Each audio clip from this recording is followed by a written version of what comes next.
Hey, what is going on, guys? It's your boy Az. We are back here with a pre-recorded message. I hope you guys are having a fantastic day and a fantastic week. I'm currently on vacay, but if you guys are seeing this, you'll see that I do have some gameplay or some pre-recorded videos. And on top of that as well, I will try to get my tower and some of the other stuff uploaded here. It just won't be with the commentary side of things like I usually do, but ultimately, I have no idea what the video is about, so apologies now in advance, but hopefully you guys are able to get through whatever I am making a video about, question mark. Other than that, hopefully you guys have a wonderful rest of your day. Hopefully you guys have a wonderful rest of your week. I will be back in about a week and a little bit, and I'll be back to my regular, my regular, whatever you want to call it, regular, whatever. Other than that, thank you guys for watching. Thank you for, for chiming in on the comments as well here, and I'll do my best to kind of address those upon my return. Other than that, guys, thank you, and I will see you guys in the next one. All right, so Battle Maestro is back. We're going to quickly take a look at the teams here that we used last time to get over 3 billion worth of damage points. Our first one is our Sun combo. Our second is our Mephisto Fantastic 3 plus Odin, and then Daring Warriors, obviously, because of the increased bonus stats and the blind mechanics. And then we also have our Symbiote 6. Trying to keep teams also relevant to the meta as well, because that's the best path forward. And then yeah, I think maybe people don't really have Daring Warriors built up now that the Surfer Breaker is over. But yeah, Symbiote 6, Arena meta, obviously that's going to be a key one as well, and you can kind of push these guys all the way up. We didn't do too bad. I may switch with this one up depending on, just depending on how I feel, I guess, and I'll get some gameplay out to you guys, but just won't be without the commentary since we are on vacation. And then lastly, we can stick with our Insidious 6, heavily used right now, especially with the Spider Tower, with the Scourges, the Breakers, and just a really great team right now. Really getting a lot of value. Dark Dimension 9, Dark Dimension for Odin, Professor Xavier. This team has done it all right now, so that's kind of the way it goes. And then just maybe some extras here depending on how I feel, but like I said, that's the team up. And we'll quickly go into the stun combo here. So the stun combo will get the most points, and what's important here is you want to make sure you can crit and get that defense down, so that way you can start applying some stuns on Maestro. Because that's the kind of the way you get the combo going here. Keep in mind, even though we don't get through the full rage of it, you have some cushion here to get if you need to reapply the stuns. Always start off with the Thanos stun so you can get 2 turns right off the get-go to give the other guys extra room. And then right here, you can throw the ultimate here, but I have been getting lots of feedback as well here that just basicing gives you more damage just because of the increased animation speeds. So I will definitely for sure in this run of it be changing up my gameplay style a little bit here. But yeah, obviously you guys can kind of see here, just make sure you're lengthening the stun, and we'll kind of rush to the end here. But yeah, once you get the 3 stuns on him, you just kind of have to watch the cooldowns. And yeah, like I said, just do basics instead. Maybe have some strikers on there, and then that way it just gives you extra damage. I may actually even start out with Professor Xavier special, just so we can get Cyclops on the field faster, and then we can get a little bit of extra damage on the board as well here, thanks to Cyclops. But that's kind of the strategy, guys. We'll rush to near the end here so you guys can see how much damage it's worth. Okay, and as you guys can see here, not quite 100 rage, so we do have some wiggle room here. But we ultimately run out of time here, and I did have to speed it up as well because it's a very lengthy video. And if you guys want the other full gameplay of it, I'll attach it in the description for you guys as well here. But there you guys have it, and you should get at least, just from this attack alone, if he's at full health, you should get slightly over 2 billion. The next one will use the Odin Fantastic 3. Very similar approach as well here. The damage side of things isn't going to be nowhere near as good as the first team, but nonetheless, because of these meta characters, because we used them in the previous arena meta, because Odin and Mephisto are Odin and Mephisto, you are able to still get a very good amount of damage. Just something to note here is you just want to make sure you're not throwing any stuns or ability blocks, because those will give the extra rage, and you definitely don't want to do that, because then it's going to end the battle a lot faster, just because he's going to get to 100 faster, and then he just annihilates everybody on the board. So that's kind of it there. I don't know if I need to have too much commentary outside of that. I will leave it there with that, but I will just leave the gameplay here so you guys can have a watch of it as well.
Okay, so that was pretty good for the Odin one.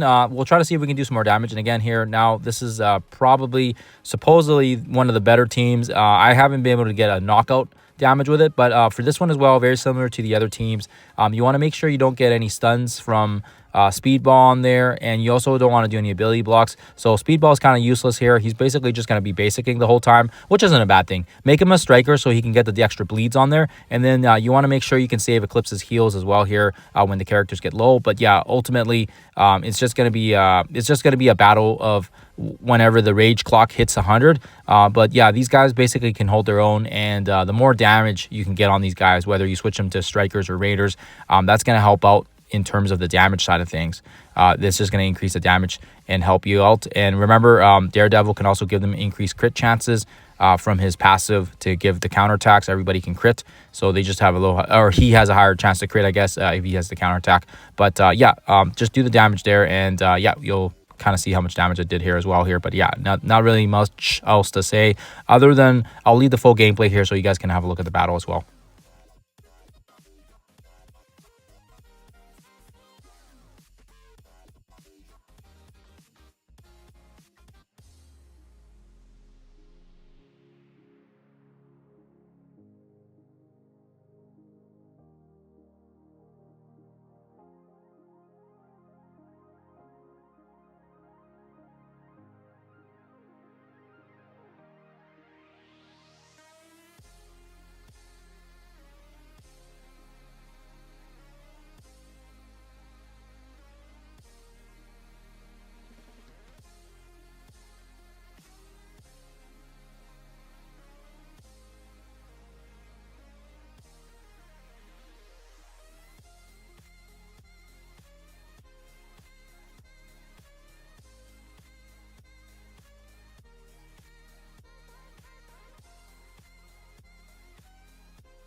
So, I mean, nothing crazy to write home about, but still half a mil. So, or 500 million, half a billion, I guess.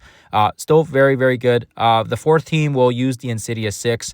This is, like I said, one that's been very relevant with the current metas, with the towers, with the current, with the current breaker, dark dimensions. Yeah, just a really, really great, well-rounded team right now, and especially because of the fact that we just need them in so many different game modes, and they perform quite well too. So yeah, for this one, you just want to make sure that Superior Spider-Man, if he is doing the ability block, you want to make sure that he only uses it when he needs to switch target, because I think there's the passive where if you use the ability block, you'll shift it to another character with the highest health. So that's kind of the only strategic point I think with this one to make. But other than that, yeah, make your characters a striker or a raider for maximum damage. And the safeguard and the evasion really helps this team out. But yeah, ultimately, yeah, you're basically just, it's a button mashing contest. Honestly, you could probably just hit auto on this one. But this team wasn't anything like super awesome. But I'm sure if I have these guys up higher, mine are only level 105s, but if they were up to maybe 110 and got some more damage on there, I think for sure they can definitely put out quite a bit more damage.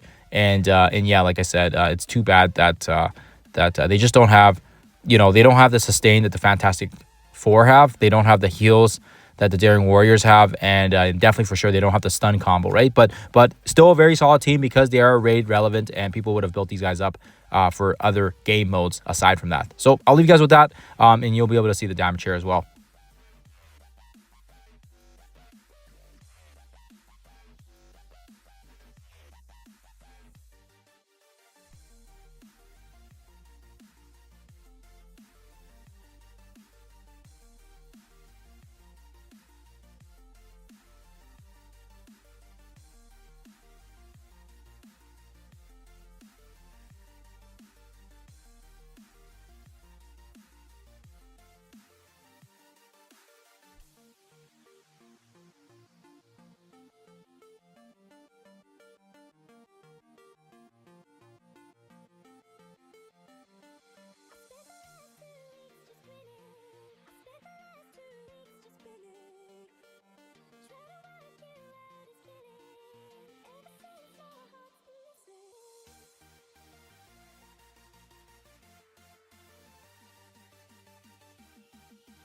Okay, so yeah, nothing crazy, but similar to our Daring Warriors. And then finally, we'll use the raid, or sorry, not the raid, the arena meta kings right now that are currently dominating, and that is the Symbiote 6. And this is one that I had used last time. I don't know if I'll use it again here. They did okay. They weren't like anything super awesome, but obviously you want to use teams that are still relevant. And remember, even though, if you're trying to figure out how much damage you want to do on Maestro, remember, like, eventually when Maestro leaves, he's going to have his own echoes, just like Echoes of Abyss, Echoes of Century, Battle City. And when it does come back, you're going to be able to get more shards on him, right? So it's not a do or die situation right now. My baby account completely missed Null's Battleworld. And then eventually Echoes of Abyss just gave my account basically the 7 yellow, 7 red for free, right? So yeah, take it with a grain of salt as well here. You want to do damage to these guys, but at the same time, you have to remember that even after the event's over, there's going to be probably an Echoes of Dystopia or something as well that returns, and then you should be able to get some shards on him as well that way. But yeah, use teams that are relevant to you. Don't force building teams just for the sake of this event. Use teams that are already built up and leveled up for you, and don't be greedy there. Be smart with your resources and that side of stuff. But other than that, I'll leave you guys with that here. That's the damage side. You guys can kind of, watch the whole gameplay if you wish. But yeah, this one doesn't last too long. Yeah, I thought these guys would do better, but yeah, I might have to scrap this team and try a different one here today as well. But anyways, hope you guys have a lovely rest of your Friday. Hopefully you guys have a lovely rest of your weekend. I'll see you guys in the next one.